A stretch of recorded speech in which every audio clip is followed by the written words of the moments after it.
Hey, this is Tyrese, the award-winning author of Dax's Adventures, and I am here today to help some of my parents with some top 5 tips for learning how to read with your little one by using Dax's Adventures. So these activities or suggestions are very easy to follow and follow along and check out tips 1 through 5. So with some of these talk tips to help your little one to be able to read, these are just simple research-based strategies to help boost those conversational skills that you can use throughout the day. There's no rhyme or reason of how, where there's no rhyme or reason or a specific way that you need to do these things. It is simply more of you just spending time and connecting with your little one to enjoy and inspire the love of reading. So first, what we can do is by starting off with a conversational turn. And what that is you and your little one, you are having a conversation. You say something, and then you wait and pause for your little one to say something back to you. And of course, even if it's not a word, it could be a mumble or a bumble or a coo, they are still responding back to you.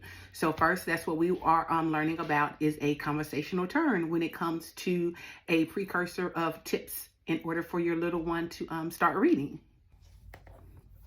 So let's get started with the top 5 tips to help your little one to be able to read. So first, tip number 1 is to talk about what you're doing and what you're thinking. So utilizing Dax's Adventures, one of the specific things that I worked with the illustrator of wanting to make sure that I had various items on these very vibrant illustrations. So you and your little one, looking at this picture, I'm thinking, oh, I wonder how many red roses there are. You and your little one can most definitely look to say that you see red roses and that you can start counting those red roses. You can also see that the red roses have green leaves on them.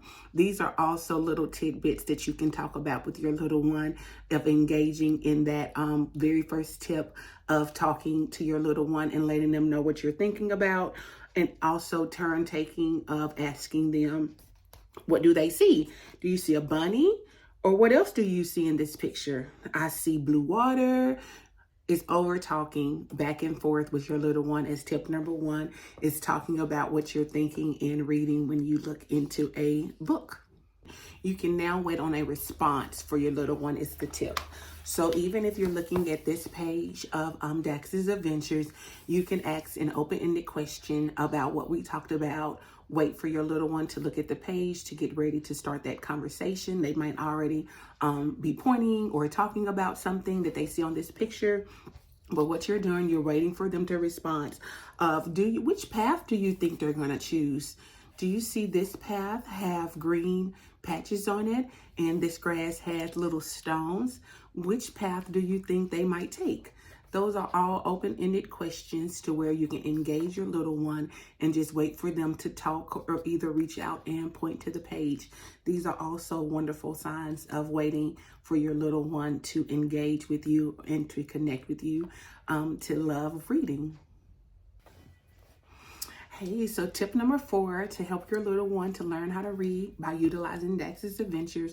One thing you can do is repeat and add what to do when you are waiting for your little one to respond.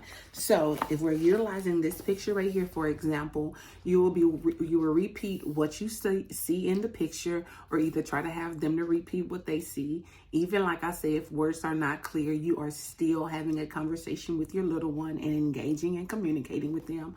You can just ask them simple open-ended questions, looking at the picture. You're waiting for them to respond. And then once they do respond, tip number 4 is now to add what they say. Oh, yes, they do have big eyes. You're absolutely right. Those are 2 big eyes. You have 2 big eyes. I have 2 big eyes. These are all ways of communicating with your little one in order to help them also to ignite that passion and love for reading. Okay, the last tip of how to help your little one to enjoy reading and to start reading with your little one utilizing Dax's Adventures. The very last tip is, of course, be silly, relax, and have fun. No pressure at all whatsoever. All children are unique and special in their very own way.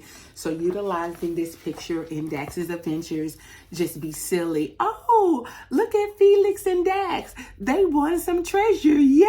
I'm so excited and happy for them. How does that make you feel?